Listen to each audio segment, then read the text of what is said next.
बोलिए सद्गुरुदेव की, भक्त मंडली की, आज के आनंद की। सबसे पहले जो मेरे जन्मदिन पर मुझे बधाई देने आए उन सब का धन्यवाद, लॉर्ड ऑफ थैंक्स।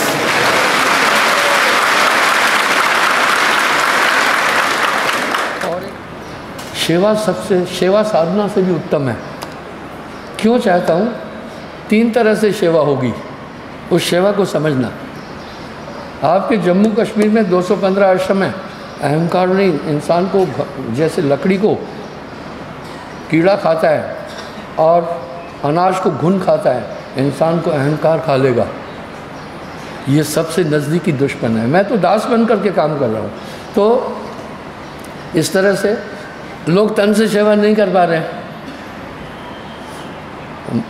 पूरे भारत से मैं लोगों को बुलाता था, आओ भाई काम चल रहा है, कम आ पाते थे। और आदमी मन से भी सेवा नहीं कर पा रहा है। मानसिक सेवा होती है, सुमरण करना, प्रचार करना। क्यों? गरीबी भी है और हमारे पास अमीर नहीं आना चाहता। अमीरों को मेरी कंडीशन नहीं मंजूर है। नियम है सत्य बोलना, मांस न खाना, शराब न पीना, परस्त्री का मन न करना, चोरी न करना, जुआ न खेलना, हक की कमाई खाना। 7 नियम पालन करना। अमीरों को ये नियम नहीं मंजूर है। ये 7 नियम क्यों बताता हूँ? नर्क के 7 द्वार है। इस पूरे 14 लोक में, निरंजन की दुनिया में 14 लोक है। 7 पाताल, 7 आकाशी लोक, अतल वितल सुतल तलातल महातल रसातल पाताल, ये 7 लोक है। फिर सिद्ध लोक गुदा स्थान पर जहाँ गणेश जी का वास है। ये काया नॉर्मल नहीं है। शिशुनिंद्री पर प्रजापति ब्रह्मा और सावित्री जी है, वहीं से पूरा सृजन चलता है, मैथुन सृष्टि है। नाभि में विष्णु जी है, पालन करता बोलते हैं। तो जो भी पूरी बॉडी को, तो नाभि तो भाई ऊपर आपका ब्लड जा रहा है, वो भी नाभि से आ रहा है, तो वहाँ वो है। और हृदय में शिवा है, अहंकार के देवता है। मैं हूँ इंडिविजुअलिटी, ये तमोगुण है, ये शिवा है। कंठ में सरस्वती जी है, जो आप बोलते जा रहे हैं वो शब्द बनाती जा रही है। बॉडी कोई नॉर्मल चीज़ नहीं है, ये पिंडे स ब्रह्मांडे, पूरा ब्रह्मांड इसके अंदर है। और आज्ञा चक्र में आत्मदेव है, वो क्या कर रहा है? श्वास ले रहा है, श्वास से ही तो पूरी बॉडी चल रही है। 10 वायु बन जाती है नाभि में पहुंचकर। अपान समान उदान प्राण सर्वतन ज्ञान देवतत्व किरकिल नाग धनंजय सबल, ये पूरी वायु में काम कर रही है। भाई अपान वायु मलमूत्र बाहर कर रही है, उदान कलेजे में है, अपान को ऊपर नहीं चढ़ने देती है। अगर गैस ऊपर चढ़ा डेंजर है, हृदय में आया तो हार्ट अटैक भी हो सकता है। और उदान में इधर पहुंचा तो बदहजमी हो जाएगी, और अगर इधर पहुंच गई वो गैस तो नींद नहीं आएगी, इधर नाग वायु है। तो ये वायुओं का काम हो रहा है, ये आत्मा कर रही है। यहाँ पर आत्मा आज्ञा चक्र में, सहस्त्र साल में मन है, राजा मन है। इस प्रकार से पूरी काया इस काम चल रहा है देही के अंदर। हमारा शरीर इस संरचना से बना हुआ है। कोई मर जाता है तो क्यों कहते हैं आत्मा को प्राण इसके निकल गए, आत्मा प्राणों में समा गई। ये अगर लाइटें चल रही है तो इनका एक सूत्र है, कहीं से पावर आ रहा है। ये पावर आ रहा है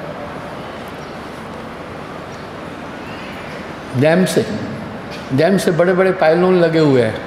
फिर यहाँ से वो गंगानगर जाता है, वहाँ रिफाइन होकर के शिष्ट होकर के रिटर्न आता है। और बड़े बड़े ग्रिड स्टेशन है, वहाँ पहुँचा, वहाँ से फिर लाइनें खींची हुई है और वो सीधी आकर ट्रांसफार्मर में पहुँची। ट्रांसफार्मर से आपने कनेक्शन लिया, अंडरवायर किया हुआ है, पंखे भी चल रहे हैं, सब चीज़ चल रही है। एक सूत्र है, अगर आत्मा इस शरीर को चला रही है, यही तो आध्यात्मिकता है, स्पिरिचुअलिज्म यही है। हमारी आत्मा कैसे काम कर रही है, हमारे अंदर मन कैसे काम कर रहा है, और हमारे अंदर नेगेटिविटी कहाँ से आ रही है, यही स्पिरिचुअलिज्म है। नाचना कूदना स्पिरिचुअलिज्म नहीं है, बाहरी चीज़ें स्पिरिचुअलिज्म नहीं है। तो इस प्रकार से 3 तरह की सेवा। अब सेवा क्यों? सेवा को बहुत बड़ा महत्व दिया है। नानक देव जी भी कह रहे हैं, नानक जो गुरु सेवे अपना हो तिस बलिहारी। ये 425 आश्रम क्या है? अब देखो, कलयुग में किसी को समय नहीं है, मैं सभी आश्रमों में घूमता रहता हूँ, उनको चेतन करता रहता हूँ कि इस जीवन के बाद भी आगे जीवन है, इसको नहीं भूलना। तुम सिर्फ इस जीवन के लिए नहीं जियो। ये मान्यता मिथक नहीं है, वास्तविकता है। क्योंकि जब भी कोई मर जाता है तो हम उसको कहते हैं, प्रभु से प्रार्थना करते हैं, मुस्लिम भी कर रहे हैं, सिख भी कर रहे हैं, ईसाई भी कर रहे हैं, बुद्धिस्ट भी कर रहे हैं, सब कर रहे हैं, इसकी आत्मा का कल्याण। हम ये क्यों भूल जाते हैं फिर? तो और मैं परिश्रम की बात बता रहा हूँ। आपकी संस्था अमेरिका में रजिस्टर्ड है, ये बहुत बड़ी बात है। ब्रिटेन में वहाँ पर भी अलग रूल है वहाँ, तो बहुत कम टाइम में कठिन परिश्रम से ही हुआ। अब आपका धन के ऊपर पहले मैं हूँ, क्योंकि ये धन जो मुझे मिला, ये धन सही जगह लगाना है। अगर सही जगह नहीं लगाया तो जिम्मेदार मैं हूँ। आपने मेरे बिहाफ में ही ये पैसा दिया, इसको ठीक जगह लगाना है। आप एक घर संभालते हैं, कितनी दिक्कत है, 425 आश्रम है। तो बंधुओं, जो ये तन से सेवा की गई, जो इतना बड़ा विस्तार हुआ, वो भी सुने। परमात्मा ने ऊपर से नोट नहीं फेंके कि लो, अगर ऊपर से नोट फेंकता प्रभु तो वो नकली थे, वो 2 नंबर का काम था फिर, इसलिए वो 2 नंबर का काम नहीं करता है, नंबर 1 का काम करता है, वो सत्य है। वो आपके माध्यम से ही वो धन आया। बच्चों को चिंता नहीं होती है, फीस कहाँ से देनी है, रोटी कहाँ से खानी है, बच्चों को चिंता नहीं होती है। क्यों नहीं होती है भाई? बच्चों को चिंता क्यों नहीं है, सवाल है। विजय बहादुर, बच्चे तो आपके भी हैं, उनको क्यों नहीं होती चिंता? मुखिया पिताजी को जहाँ पूरा करना होगा पूरा करेंगे, वो जानते हैं उसने पूरा करना है। इस तरह साहब आपकी सब चीज़ें कर रहा है।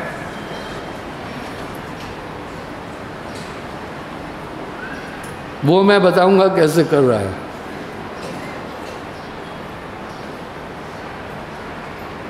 पहले आप बताओ थोड़ा सा, मदन मोहन जी कैसे साहब कर रहा है सेवा? अगर ये मदन मोहन सेंटर में बैठा होता तो मैं सवाल पूछ पाता। तो कुछ लोग ऐसे निजी हैं मेरे, वो आ गए। हाँ,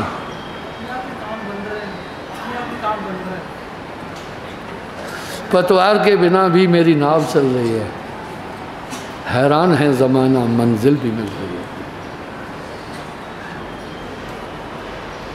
कोई इसको और क्लियर कर सकता है?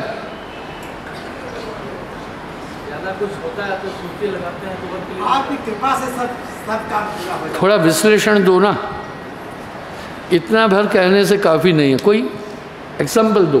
कई बार सब समस्या आई मेरे पास, कोई परेशान नहीं हो रहा था, हम जानते थे कि मौके पर जब सब रास्ते बंद हो जाएंगे तब हमारे साथ ही पूरा कर देते हैं। वेरी गुड, क्या बात कह दी। ठीक है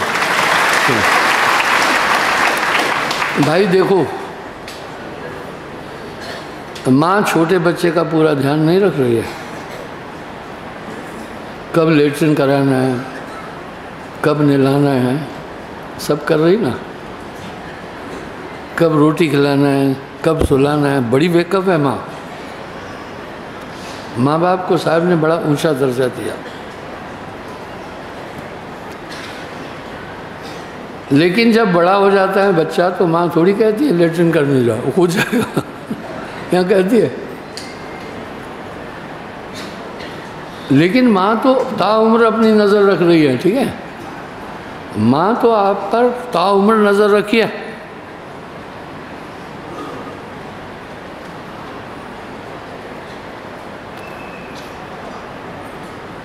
कैसे नज़र रखती है?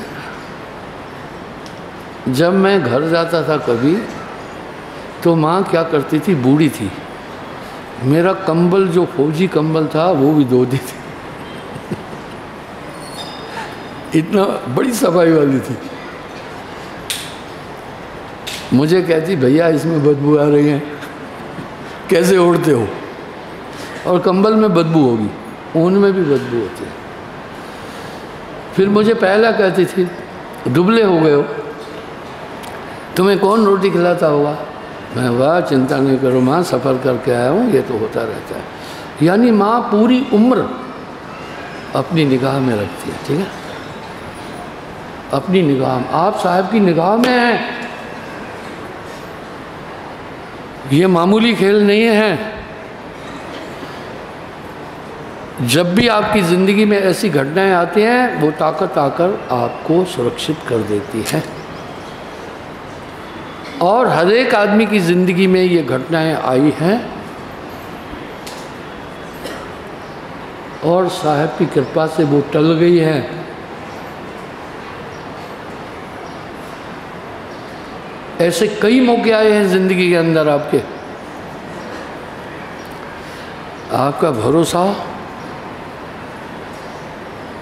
साधारण नहीं है, अनुभूतियों पर है।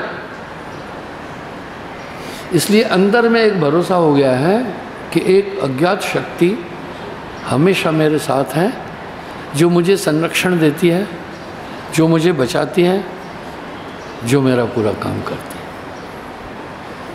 माँ बच्चे को गोद में उठाना नहीं चाहती है। वजह बताता हूँ। आपको 8-10 किलो का एक बैग दे दें, लेकर खड़े हो जाओगे? थक नहीं जाओगे? मैं पूरा ध्यान रखता हूँ। कुछ माताएं बेचारी बच्चे को गोद में लिए हुए हैं, लंबी लाइन लगी हुई है, थकेगी नहीं? पॉजिटिव सोच है। लेकिन जब चलना सीखता है तो माँ नहीं उठाना चाहती है, ठीक है, कहती है तू चल। थककर जब हताश हो जाता है तब फिर माँ उठा लेती है। इस तरह साहब ने आपको एक एनर्जी दी है नाम के बाद, काम करता चल तू। तुम्हारे अंतःकरण में एक रोशनी है, वो तुम्हें दिशा देती चल रही है।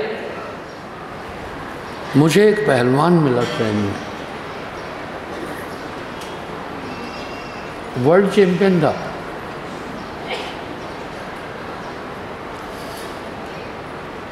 उसकी पर्सनैलिटी देखकर मैं जान गया। मैंने पूछा रेसलिंग करते हो क्या? बोला हाँ। बड़ा निम्र था, पंडित। कौन सी रेसलिंग करते हो? बोला WWW।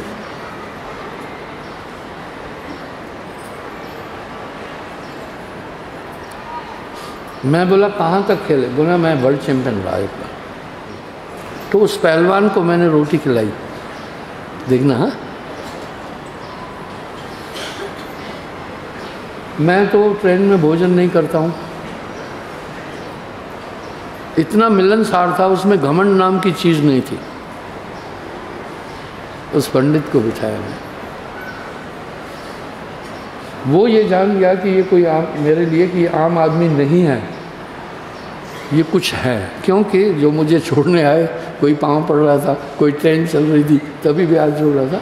उसने ये अंदाज़ लगा ये नॉर्मल आदमी नहीं है। जब उसको मैं रोटी खिलाया, भोजन, पैसे नहीं दिए, उसको बोला तुम पैसे नहीं देना, मैं दूंगा। पता है क्या बोला? वाह, मत सोचना दुनिया में ईमानदार ऑनेस्ट नहीं है, पर वो भटक रहे हैं। उसने कहा ये कहाँ चुकाऊंगा? डॉक्टर साहब क्या बात थी?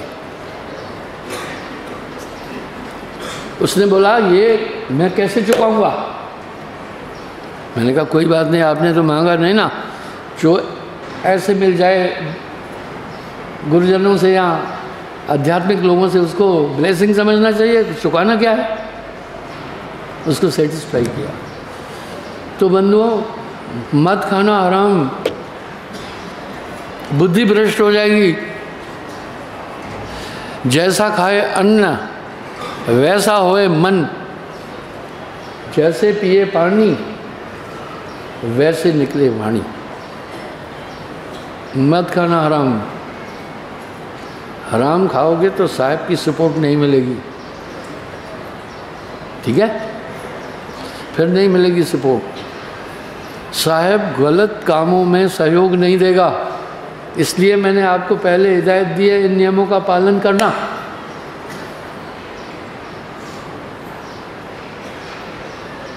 आप इन नियमों का पालन करना,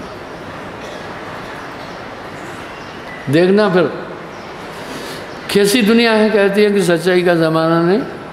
मैंने एक एग्जाम्पल रखा, ज़िंदगी में किसी की चाय नहीं पीता था मैं, मेरे पास निजी प्रॉपर्टी करीब 15 करोड़ की हो गई। कैसे नहीं है सच्चाई का ज़माना। अतीक अहमद को किसी ने शूट कर दिया, जेल में था। जब उसका बेटा मर गया तो वो एक बात बोला, ये सिर्फ मेरे कारण से, मेरे कर्मों के कारण हो गया। अंत बुरे का बुरा ही होना है, याद रखना, सावधान रहना। कर्मगत टारे ना ही टरी, ये मृत्युलोक कर्मलोक हैं, यहाँ कर्मों का फल सबको भोगना है। आपके पिछले कर्म तो नामदान के टाइम जो अंतःकरण में थे वाश कर दिए गए, इसलिए आपका अंतःकरण प्रकाशित है। जब भी किसी को जख्म हो जाता है तो डॉक्टर क्या करता है, बिल्कुल वो जान चुका है ये जख्म संक्रमित हो चुका है, इन्फेक्शन हो चुकी है इसमें। अगर ऐसे में दवा करेंगे, दवा असर नहीं करेगी, इसलिए वो ताकत से खींच करके वो पूरे एरिया को साफ कर देती है।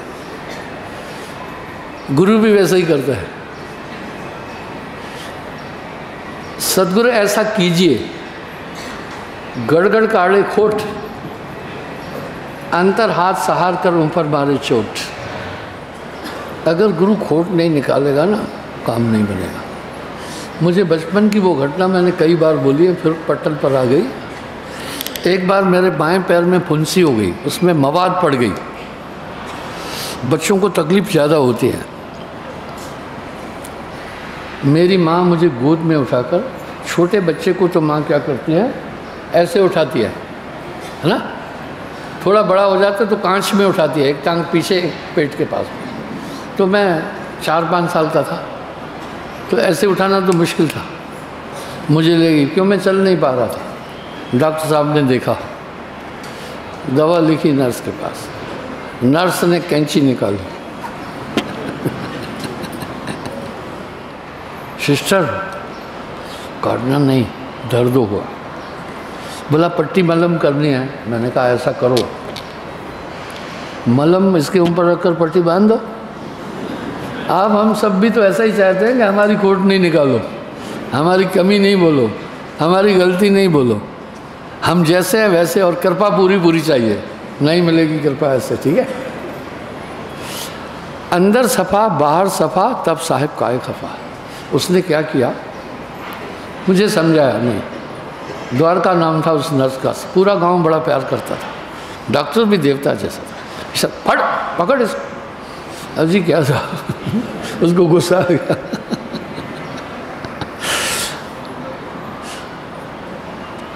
माँ ने अपने घुटने से मेरी दोनों टांगें दबाई और हाथों से दोनों हाथ, ताकि मैं मूवमेंट नहीं कर सकूं। उसने कैंची से काटा। बच्चे गालियाँ कैसे सीखते हैं, साथ के बच्चे जब गालियाँ बकते हैं तो वो सीख जाते हैं। मेरी माँ ने उसको कहा, द्वारका दीदी नाराज़ नहीं हो। बोला ना ना, बच्चा है, इसको तकलीफ़ हो रही है, ये चल रहा है। तो हम गुरुजनों को क्या कहते हैं, कृपा करो 16 ने, अंदर खोट रहने दो, बस वो फुंसी के ऊपर मलहम रख दो, पट्टी बांध दो, खोदा खादी नहीं करो। लेकिन जब तक वो इन्फेक्शन हो गया है, पूरा मसौदा बाहर नहीं निकलेगा, मलहम करेगी क्या दवा, कुछ फ़ायदा। वाह। यहाँ साहब एक शब्द कह रहे हैं, अंदर सफ़ा बाहर सफ़ा। फिर साहब काहे खफा, फिर साहब काहे खफा।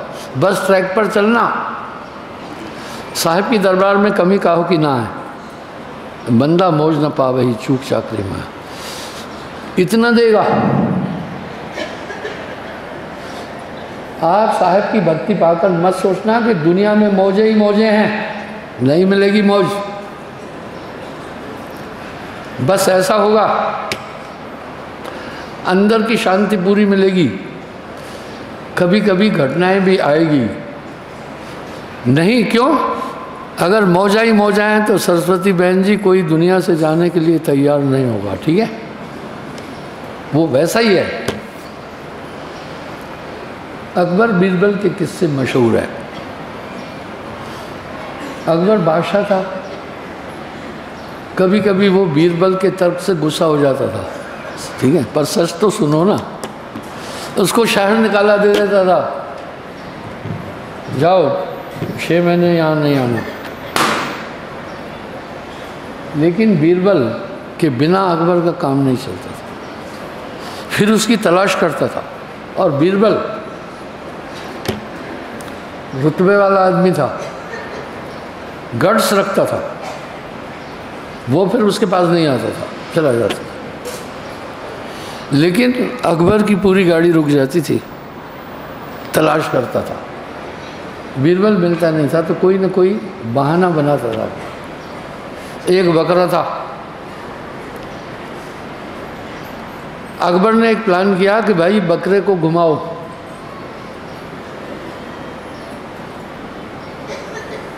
आप बकरे को घुमाओ और ऐलान करो जो बकरे का वज़न 15 दिन में जितना आज है उतना 15 दिन बाद भी होगा, उसको 500 मोहरें देंगे। अगर वह वज़न कम ज़्यादा हुआ तो 500 कोड़े मारेंगे। अगर सुपर सालार ऐलान करता करता घूमता रहा कि भाई ऐसा ऐसा बकरे को 15 दिन रखो, वज़न सेम होगा तो 500 मोहरें मिलेगी सोने की। कोई नहीं ले रहा था। अगर वज़न कम ज़्यादा हुआ तो 500 कोड़े। बीरबल भेष बदलकर एक लोहार के यहाँ लोहा पीटता था।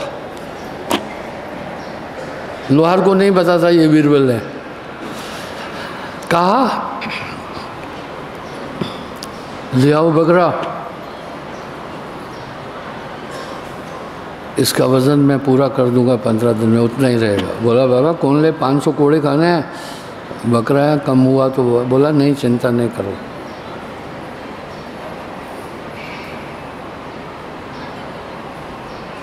तुम चिंता नहीं करो।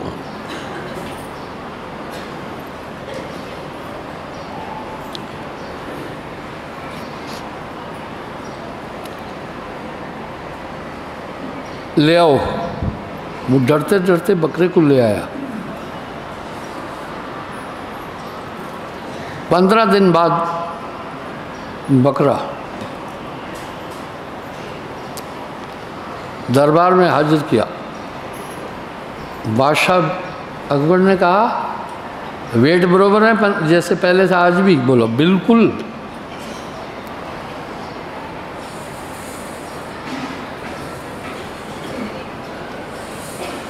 बोला बिल्कुल। बोला अभी भी सोच लो, कम बेसी हुआ 500 कोड़े मिलेंगे। बोला बिल्कुल ठीक है। जब तोला तो उसका वज़न सेम था। वो लोहार भी खुश हुआ, लोग भी तालियां बजाए। उसने कहा जनाब 500 मोहरें। तो बोला 500 मोहरें बाद में देंगे, पहले बताओ बीरबल कहाँ है? बोला भाई बीरबल का तो मुझे कोई पता नहीं है कहाँ है। बोला शट अप, ये फार्मूला बीरबल के अलावा कोई नहीं बता सकता, बहुत इंटेलिजेंट था। सच बता कहाँ से सीखा ये, किसने ये राय दी? बोला बीरबल मैं नहीं जानता, एक लोहार, मैं लोहार हूँ, एक मैंने नौकर रखा है, अभी थोड़े दिन हुए, लोहा कूटता है, उसने मुझे कहा था कि वज़न बराबर करना। जल्दी से पुलिस भेजी, पकड़ के लाए, तो बीरबल था। बादशाह अकबर ने कहा कि इसका वज़न बराबर कैसे रखा? बोला जनाब खिलाते थे खूब, 2-4 दिन बाद शेर के सामने खड़ा करते थे, तो उसका खाया पिया बराबर, भूखा रखना था तो कम होता था। Very good. अब मैं आपको बताता हूँ, दुख में विचलित नहीं होना। सुख में तुझे न भूलूं, दुख में न हार मानूं। आपको एक उदाहरण देता हूँ। एक बहुत बड़ा व्यापारी था, जहाज में पहले जितना भी व्यापार होता था, अभी भी व्यापार, दुनिया का जितना व्यापार है वो 90% अभी भी शिप के द्वारा होता है, ठीक है। चाहे तेल हो, क्रूड ऑयल हो, या कनाडा से मटर आते हैं तो बड़े सस्ते थे, वो सब शिप द्वारा होता है। तो पुराने ज़माने में भी ऐसा ही था। तो एक जहाज़ अधिक वज़न हो गया। जब जहाज़ में अधिक वज़न हो गया तो जहाज़ के मालिक ने कहा भाई देखो जहाज़ डूब जाएगा, अधिक वज़न है, इसलिए आप सब अपना अपना सामान फेंक दो ताकि सब बच जाए। बाकी व्यापारियों ने कहा हमारा सामान तो ज़्यादा है नहीं है, ज़्यादा तो इस रमलू का है, इसका पूरा सामान फेंक दो, जहाज बच जाएगा। रमलू ने कहा भाई ऐसा क्यों मेरे साथ कर रहे हैं, थोड़ा थोड़ा सबका फेंको, पूरा मेरा नहीं फेंको।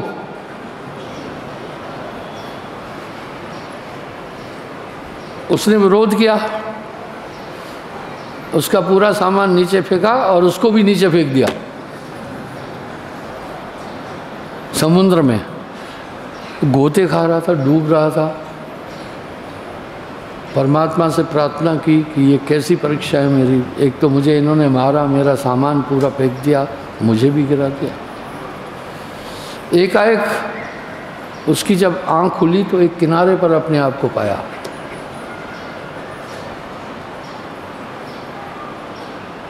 वो किनारे पर पाया, टापू पर पाया। कई ऐसे टापू हैं जहाँ इंसान नहीं है। ऐसा ही अंडमान निकोबार टापू था, ठीक है, काला पानी में उधर बेचते थे। ऐसा ही टापू ऑस्ट्रेलिया था, जो ब्रिटेन के जितने भी प्रिजनर कैदी होते थे उनको वहाँ भेजते थे। इसलिए अभी भी उनके अंदर यही तो है लड़ाई की, कहते तुम तो कैदियों की संतान हो, ऑस्ट्रेलियन को वो कहते हैं। जैसे इंडिया पाकिस्तान का विवाद है ना, ऐसा है उनका भी। अब वो सोचा क्या करूं, टापू निर्जन स्थान था।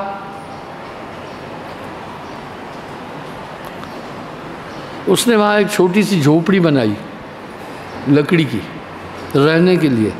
फल फूल कंद खाकर थोड़ा रह रहा था, बड़ी मुश्किल थी। एक दिन कुछ बनाते झोपड़ी में आग लग गई।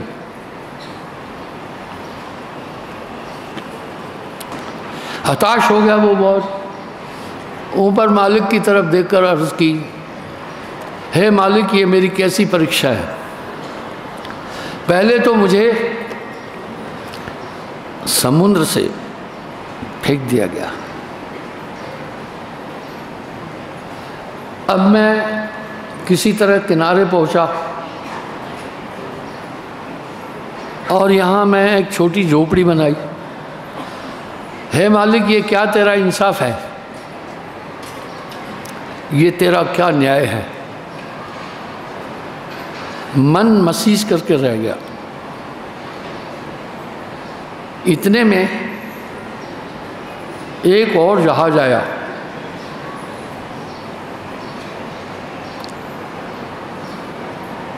उन्होंने आकर उसके पास पहुंचे। बोला भाई हम तो इसलिए यहाँ आए हैं क्योंकि यहाँ आग थी। जब हमने देखा आग है तो कोई इंसान होगा, जब यहाँ आग है तो कोई इंसान होगा, तो हम इसलिए आए हैं। तुम यहाँ कैसे आए? बोला एक जहाज था, उसमें मैं था। मैं एक व्यापारी हूँ, तो बाकी जहाज डूबने वाला था, बाकी व्यापारी छोटे मोटे जो थे उन्होंने मेरे साथ नाइंसाफ़ी की। मेरा पूरा सामान समुद्र में फेंक दिया और मुझे भी फेंक दिया। उन समुद्री डाकुओं ने क्या बोला पता है? बोला अच्छा उसमें थे तुम?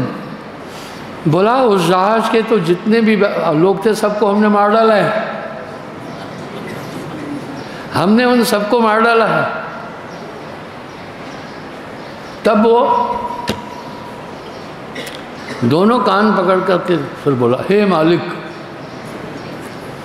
तेरा भेद जानना बड़ा मुश्किल है। कैसे बचा दिया? व्यापारी अच्छा था। इस तरह कभी कभी संकट आएगा, उस संकट में तुम विचलित नहीं हो जाना। ये मत कहना कि अब साहब ने मेरा साथ छोड़ दिया। साहब साथ नहीं छोड़ता है, आपके साथ है। क्या बात है नानक देव जी की, तेरा भाणा मीठा लगे, जे तू राज देवे तेरी बढ़िया। अगर झोपड़ी नहीं जलती तो वो वहीं मर जाना था, अगर उसका सामान नहीं फेंकते, उसको नहीं फेंकते तभी भी मर जाना था। तभी तो कहा साहब ने कहा है, न सुखहाल में मजा है न दुखाल में मजा है। न सुखहाल में मजा है न दुखाल में मजा है। जिस हाल में तू रखे उस हाल में मजा है।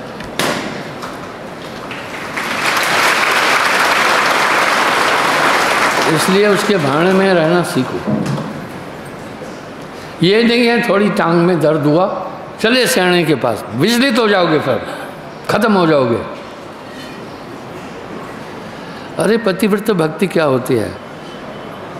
पतिव्रता स्त्री के पास अगर फटे कपड़े भी है ना तभी भी विचलित नहीं होती है। वो दूसरे पुरुष को नहीं कहती है मुझे कपड़े दे दो। अरे साहब का दर्द छोड़कर तुम कहाँ जा रहे हो? फिर तुम इधर आओगे बुरी हालत में। इसलिए मैं पहले ही आपको समझा रहा हूँ भैया, सोच करके नाम लेना, अपन धोखा किए नहीं है। आप जब मेरे संपर्क में आए तो मैंने कहा था भाई देखो आप नाम ले रहे हैं। आपने कहा हाँ जी। मैं बोला कुछ बातें हैं हमारी। क्या बात है? मैंने बोला भाई पहले ये 7 नियम का पालन करना। आपने कहा ओके।